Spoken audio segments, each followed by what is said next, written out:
नमस्कार मंडळी, तुम्हा सर्वांचं आणखीन एका नवीन व्हिडिओमध्ये खूप खूप स्वागत आहे.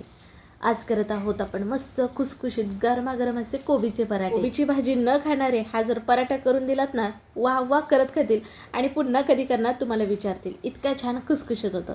चला मग हा नेमका पराठा कसा केलाय वेळ न करता आजच्या व्हिडिओला सुरुवात करूया. व्हिडिओ शेवटपर्यंत बघा. सुरुवातीला बघा एक मध्यम आकाराचा कोबी घेतलाय. ह्याच्या वरचं जे असतं का नाही ते काढून टाकायचं आहे, कारण खूप घाण खराब झालेलं असतं का नाही त्याच्यामुळे. आता का नाही आपल्याला कोबी हा चिरून घ्यायचा आहे. तर कोबी हा आपण रफली मोठा मोठा चिरून घेणार आहोत, कारण मिक्सरला आपण पुढे बारीक करणारच आहोत. प्रत्येकाकडे बघा चॉपर्स असतं, आपण कांदा टॅमॅटो बारीक करतो, त्याच्यामध्ये तुम्ही कोबी बारीक केलात ना तरी सुद्धा चालेल बरं का. पण आज मी मिक्सरलाच बारीक कोबी करून घेणार आहे. बघा आता छान प्रकारे असा कोबी चिरून घेणार आहे. कोबी का नाही संपूर्ण इथं वापरलेला नाही, कोबीचा पावभाग इतका बाजूला ठेवलेला आहे बरं का मी. बघा इथं आपला जो रफली कोबी होता तो चिरून झाला आहे. आता आपल्याला काय करायचं, थोडा थोडा मिक्सर जारमध्ये घालून का नाही वाटून घ्यायचा आहे. मोठे कण ठेवायचे नाहीत आणि जास्तीचं बारीकसुद्धा करायचं नाही. अगदी आपण पनीर किसल्यानंतर कसं होतं अगदी तसं व्हायला हवं इतपत आपल्याला बारीक करून घ्यायचं आहे. बारीक करत असताना ना जरासुद्धा पाण्याचा वापर करायचा नाही. आता एक इथं भांडं घेतलं आहे, स्वच्छ असा एक कॉटनचा रुमाल घेतलेला आहे आणि जसं आपण मिक्सरला कोबी बारीक फिरू ना तसा ह्या रुमालावरती आपल्याला काढून घ्यायचं आहे. आपण का नाही ह्या कोबीमधलं असलेलं पाणी आहे ते वेगळं करणार आहे. तुम्हाला अगदीच वाटलं तर चाळणीवरती कोबी काढून ना तुम्ही ह्याच्यातलं पाणी वेगळं करून घेऊ शकता. पण तितकंसं चाळणीमधून ना आपल्याला पाणी कोबीमधलं वेगळं करता येत नाही. पण रुमालावरती काढल्यामुळे कसं आपण पिळून पिळून शक्य होईल ना तेवढं पाणी काढणार आहोत. बघा संपूर्ण जसा कोबी वाटेल ना तसं ना ह्या रुमालावरती काढलाय. आता बघा असा रुमाल पिळून ना आपल्याला कोबीमधलं असलेलं पाणी काढून घ्यायचं आहे. आता तुम्ही म्हणला कोबीमधलं पाणी काढलं तर त्याच्यातलं पोषक घटक पूर्ण निघून गेले, पण त्याचासुद्धा आपण वापर करणार आहे. तर सध्याला आपण ते पाणी जे काढलं ते बाजूला ठेवूयात. आणि बघा जसं आपलं पनीरचा गोळा होतो का नाही अगदी तसा ह्या कोबीचा गोळा झाला आहे बघा. छान प्रकारे असं चुरून घ्यायचा आणि बघा असे जे मोठे कण राहिलेले असतात ना ते आपल्याला आवर्जून बाजूला काढायचे आहेत बरं का. आता हा बारीक केलेला कोबी आपण बाजूला ठेवूयात. तोपर्यंत का नाही आपण मिक्सर जारमध्ये एक वाटण करून घेऊयात. त्याच्यासाठी 2 ते हिरव्या मिरच्या मोडून घातल्यात, 8 ते 9 इतक्या लसणाच्या पाकळ्या, अर्धा चमच जिरे घातलेले आहेत आणि मिक्सरला ना भरड असं वाटणार आहोत. अगदी तुम्ही ह्या वाटणामध्ये धने घालू शकता, बारीक चिरून कोथिंबीर घालू शकता. तर इथं बघा हा झाला आपला हा ठेचा तयार. अगदी तिखटचं प्रमाण तुम्ही आवडीनुसार तुमच्या ना कमी अधिक करू शकता. मुलं कितपत तिखट खातात त्याच्यानुसार. आता आपण ना गव्हाचं पीठ मळायला घेऊयात. त्याच्यासाठी एक भांडं घेतलं आहे आणि त्याच्यामध्ये बघा रोज आपण चपातीसाठी वापरतो का नाही तेच इथं 2 वाटी इतकं गव्हाचं पीठ घेतलं आहे आणि 2 चमचे ना इतकं आपण ह्याच्यामध्ये बेसनचं पीठ घालणार आहे. तर आपल्याला ह्याच्यामध्ये घालायचं आहे चवीनुसार मीठ. साधारण एक अर्धा चमच इतकंच घातलेलं आहे. मला हाताचा अंदाज आहे म्हणून मी हाताने घातलं. आता का नाही आपल्याला ह्या गव्हाच्या पिठामध्ये बेसनचं पीठ, मीठ, सुकं सर्व छान प्रकारे चोळून घ्यायचं आहे. आणि बघा आपण कोबीतलं पिळून काढलेलं जे पाणी होतं का नाही त्याचा वापर इथं करायचा आपल्याला कणिक मळण्यासाठी. म्हणजे ना आपलं हे पाणी वाया जाणार नाही आणि त्याचासुद्धा असा उपयोग होईल. आणि हे पाणी खूप पौष्टिक आहे. अगदी तुम्ही सूप करण्यासाठी पाणी वापरलात नाही तरीसुद्धा चालेल, पण इथं मी कणिक मळण्यासाठी हे पाणी वापरते. आणि वाटलंच वरून ना थोडं थोडं मग आपल्याला दुसरं पाणी घेऊन पीठ छान प्रकारे मळून घ्यायचं आहे. पण ही जे पीठ आहे किंवा हे कणिक आहे ना जास्त सैलसर मळायचं नाही, जर असं घट्ट मळायचं आहे बघा. छान प्रकारे इथं आपलं हे कणिक मळून झालं. आता एका भांड्यामध्ये काढून ह्याच्यावरती झाकण ठेवून आपण बाजूला ठेवूयात. तोपर्यंत का नाही आपण इथं मसाला करून घेऊयात. त्याच्यासाठी कढईमध्ये बघा साधारण एक 2 चमचे इतकं तेल घातलं आहे. तयार केलेलं आपण वाटण होतं ना ते म्हणजेच की ठेचा तो घालून घेतला. छान ठेचाचा ह्या कच्चापणा जाऊसपर्यंत का नाही आपल्याला 1 ते 1.5 मिनिटं इतकं परतून घ्यायचं आहे. नंतर ह्याच्यामध्ये घालायचं आहे आपल्याला ते म्हणजे 2 चमचे इतकं बेसनचं पीठ. तर हे बेसन पिठाचा आपण कच्चापणा जाऊसपर्यंत आपण परतून घेऊयात. बेसन पिठाच्या ऐवजी तुम्ही फुटाण्या डाळीचं पीठ ना अगदी इथं घालू शकता, कारण का ते ऑलरेडी भाजलं असल्यामुळे ना ते इथं तुम्ही वापरलात तर जास्तीचं भाजावं लागणार नाही. आता ह्याच्यामध्ये घालूयात पाव चमच इतकी हळद आणि थोडंसं हिंग घातलेलं बरं का. आणि पुन्हा सर्व छान प्रकारे परतून घेणार आहोत. आता ह्याच्यामध्ये मी जास्तीचे काही मसाले वगैरे घातलेले नाहीत. तुम्हाला हवं तर लाल तिखट, थोडंसं आमचूर पावडर किंवा आणखीन कुठला मसाला वापरायचा असेल तर वापरू शकता. एक अर्धा चमच इतकी धना पावडरसुद्धा मी घालून ना छान प्रकारे मिसळून घेतले. आता बघा जो कोबी आपण छान प्रकारे चिरून मिक्सरला बारीक करून त्याच्यातलं जमेल तितकं पाणी काढून घेतलं होतं. आणि ना आता तो इथं कोबी घालून घेऊयात. गॅस मात्र बारीक ठेवायचं नाही बरं का, नाहीतर भाजीला पाणी सुटेल. मस्त फटाफट आपल्याला हे सर्व मिसळून घ्यायचं आहे. आता बघा इथं हा आपला कोबीचा मसाला तयार झाला. आता आपण खाली ठेवून घेऊयात. तुम्ही म्हणाल ह्याच्यामध्ये मीठ घातलंच नाही, तर आपल्याला हा जो कोबीचा मसाला आहे ना तो पूर्णपणे थंड करून घ्यायचा आहे बघा.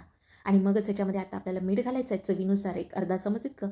आणि कोथिंबीर घालणार आहोत. कोथिंबीर छान स्वच्छ धुवून ना बारीक चिरून घेतले.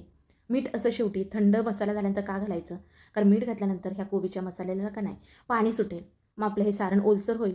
मग आपल्याला ना पाहिजेल तसे हे पराठे करता येत नाहीत, कारण मिश्रण ओलसर झालं का आपले पराठेसुद्धा फुलणारे किंवा कुसकुशीत होत नाहीत. त्याच्यामुळे असं थंड झाल्यानंतर मीठ घालून सर्व मिसळून घेतलं. आता तयार मसाला का नाही आपण एका भांड्यामध्ये काढून घेऊयात. बघा इथं मस्तपैकी इथं आपला ना छान चविष्ट असा कोबीचा मसाला तयार झालेला आहे. बघा अगदी मऊसूद आणि फडफडीतसुद्धा झाला आहे बघा. आणि इथं कणिकसुद्धा तोपर्यंत ना छान प्रकारे भिजले. आता चला वेळ न वाया घालवताना ना आपण पटकन ह्याचे पराठे कसे करायचे ते पाहूयात. छान प्रकारे कणकेचा गोळा घ्यायचा, चांगला लिंबा एवढा. सुक्या गव्हाच्या पिठामध्ये भुरभुरून ना छान याची वाटी करून घ्यायची. जशी आपण पुरणपोळी करण्यासाठी करून घेतो वाटी किंवा ह्याला पारी म्हणू शकता. आणि भरभरून ना आपण तयार केलं कोबीचा मसाला घालून थोडंसं गव्हाचं पीठ भुरभरून घ्यायचं आणि हा गुंडा ना अशा प्रकारे पॅक करायचा. वरचे एक्स्ट्राचं गव्हाचं पीठ येतं ते काढून घ्यायचं आपल्याला. आणि बघा हुंडा ना असा हातावरती दोन्ही दाबायचा आणि असा गोल फिरवायचा. म्हणजे जो आतमधला मसाला आहे ना तो चांगला कडेपर्यंत जातो बघा. सुक्या गव्हाच्या पिठामध्ये भुरभरून घेतलाय, दोन्ही बाजूनी बघा असं थापून घ्यायचं. म्हणजे मसाला ना दोन्ही बाजूला जातो बघा. आणि सुकं गव्हाचं पीठ भुरभरून हा पराठा ना हलका लाटून घेणार आहोत. तसं बघायला गेलं तर पराठे म्हणलं की थोडेसे जाडच हवेत, पण मी जर अशी पातळ करते कारण आमच्या घरामध्ये खूप जाड असे पराठे आवडत नाहीत. पण जर तुम्ही ह्याच्यापेक्षा जाड ठेवलात ना तर आणखीन छान गुबगुबीत फुलणारे होतात बरं का. बघा मस्तपैकी इथं पराठा लाटून घेतला. अगदी जास्तीचा सुद्धा पातळ लाटलेला नाही, जराशी जाडच आहे. आता एकूण तुम्हाला ना 3 पद्धतीत पराठे करायचे दाखवते बरं का. पहिला पराठा काढून झाला ना तो बाजूला ठेवलाय. आता आणखीन एक पराठा दाखवते बघा. सेम इथं पारी करून घेतले, भरभरून सारण भरून घेतले. अगोदर जसा उंडा पॅक करून घेतला तसाच उंडा पॅक करून घ्यायचा आहे. अगोदर कसा लाटून घेतला पराठा तसाच लाटून घेणार आहोत. तुम्हाला बघा सांगितलं होतं कोबीचा जरासुद्धा मोठा कण राहता कामा नये. कारण आपण ज्यावेळेस हे पराठे लाटू ना त्यावेळेस जर तो कण इथं मध्येत आला तर आपले पराठे फुटण्याचे चान्सेस असतात. त्याच्यामुळे ना कोबी छान एकसारखाच मिक्सरला बारीक फिरून घ्यायचा आहे. एखादा कोबीचा तुकडा मोठा वाटलाच तर तो आपल्याला वेगळा करायचा आहे. आता बघा थोडासाच पराठा इथं लाटून झाला की मी वरून ना कोलंजी आणि बारीक चिरलेली कोथिंबीर घालून पुन्हाही लाटून घेत आहे बघा. म्हणजे तुम्ही ह्या पद्धतीतसुद्धा हा पराठा करू शकता. आता हा पराठा बाजूला ठेवणार आहे. आता तुम्हाला आणखीन एक पराठा करून दाखवते. मुलांना बघा चीज म्हणलं की फार आवडतं का नाही, त्याच्यामुळे तुम्ही चीजचे सुद्धा पराठे करू शकता. आता ते कसं सांगू का. आपण तयार केलं इथं कोबीचा मसाला घ्यायचा. तर इथं मी एकच पराठा चीज पराठा करत असल्यामुळे ना थोडंसंच मसाला कोबीचा घेतला बघा डिशमध्ये आणि त्याच्यामध्ये चीज घालून घेतलं आणि मिसळून घेतलं. आता हा मसाला आपल्याला सेम अगोदर जशी आपण पारी केली ना गव्हाची त्याच्यामध्ये भरून घ्यायचा आहे. आणि मग सेम उंडा पॅक करून आपण जसा अगोदरचा पराठा लाटला का नाही तसा हा सुद्धा लाटून घेणार आहोत. बघा रोज रोज पडणारा प्रश्न म्हणजे नाश्त्याला काय बनवायचं किंवा मुलांच्या टिफिनला काय बनवायचं. आणि तसं बघायला गेलं ना तर लहान मुलेच काय अगदी मोठेसुद्धा ना बघा कोबीची भाजी खायला कंटाळा करतात. पण तुम्ही जर हे कोबीचे पराठे केलेत ना तर आवर्जून तुम्हाला पुन्हा करायला सांगतील बरे का. बघा चीज पराठासुद्धा अगोदरचे पराठे कसे लाटले ना तसाच हलक्या हाताने लाटून घेतला. चला आता तुम्हाला सगळे पराठे हे भाजून दाखवते. सुरुवातीला आपण जो साधा पराठा केला होता ना काहीच न लावता तो पराठा ना शेकून घेते. तव्यामध्ये ना थोडंसं तूप घातलंय आणि आता आपण इथं तूप लावूनच हे पराठे शेकून घेणार आहे. तुम्हाला हवं तर तेल लावू शकता, बटर लावू शकता तुमच्या आवडीप्रमाणे. आणि बघा मध्यम आचेवरती हे पराठे आपण शेकून घेणार आहोत. अगदी छान फुलणारे टमटमीत होतात बरं का. जिथून आपल्या पराठ्याची हवा जाते असं वाटतंय तिथं थोडंसं दाबून घ्यायचं म्हणजे पराठा हा छान फुलतो बरं का. बघा हा पहिला पराठा तयार झाला, तो सुद्धा छान फुलला होता. आता दुसरा पराठा बघा आपण कलोंजी आणि कोथिंबीर लावला होता तो इथं घातलेला आहे. तो सुद्धा तूप लावूनच इथं भाजून घेत आहे. हे पराठे ना खायला सांगायला गेलं तर इतके भारी खुसखुशीत होतात ना खरंच, आणि चवीला पण भन्नाट लागतात. कधीतरी थोड्या प्रमाणे मध्ये करून बघा. बघा अगदी हा सुद्धा मस्त खुसखुशीत बघा टम्म फुगलाय. आणि दोन्ही बाजूनी अशा प्रकारे शेकून घेतला की हा सुद्धा पराठा आपण बाजूला काढून घेऊयात. आता तिसरा जो आहे तो आपला चीज पराठा इथं घातलेला आहे बघा. त्याला नाही तर मी बटर लावून शेकून घेत आहे कारण मुलांना बघा बटर पण फार आवडतं. मग इथे बटर लावून शेकून घेत आहे. हा चीज पराठा पण खायला चवीला भन्नाट लागतो बरं का, खूप भारी. अगदी मुलांना रोज जरी करून दिलात ना तुम्ही तरीसुद्धा कंटाळा नाहीत, इतके छान लागतात हे पराठे. मुलांचं बघा बाहेरचे पदार्थ खाणं ना यांचं प्रमाण वाढलेलं आहे. जसं की पिझ्झा बर्गर मुलांना फार आवडतो बघा. मग त्या पिझ्झाच्या ऐवजी तुम्ही असे पराठे मुलांना करून देऊ शकता. आता मी बरेच असे पराठे करून घेतले, छान खुसखुशीत फुलणारे झालेत. बरेच दाखवले बघा तुम्हाला. अगदी तुम्हाला त्रिकोणी पराठा करायचा असला ना तर तुम्ही ह्या पद्धतीत देखील पराठा करू शकता. मुलांना कसं असं वेगवेगळं दिलं तर ते अट्रॅक्टिव्ह वाटतं, फार आवडतं त्यांना. भरून सारण आतमध्ये भरायचं हा सुद्धा छान टम्म फुगलेला खुसखुशीत असा पराठा होता बघा. ज्या पद्धतीत मुलांना आवडतात त्या पद्धतीत करू शकता. आणि इथं बघा सर्व हे पराठे ना आपले करून झालेले आहेत. पराठे गरम गरम काय अगदी थंड झालेत ना तरीसुद्धा आवडीने खातील बरं का, इतके छान लागतात.